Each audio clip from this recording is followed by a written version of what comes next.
For today's video, I'm gonna show you how to play Roblox while listening to Spotify.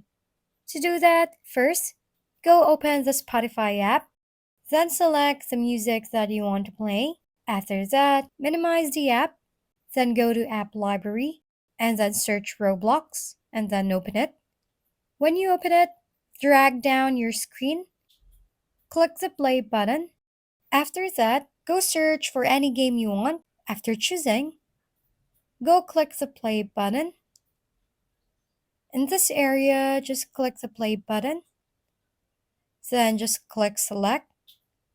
After that, go click the Roblox icon, then go to settings tab. Here, what you need to do is to lower the volume of the game, then drag down your screen, then click the play button of Spotify, and that's simply it. Thank you for watching. We hope this video helped you figure things out. If we've been helpful, kindly give us a thumbs up and don't forget to hit the subscribe and bell button for more contents. For any questions and suggestions, comment down below.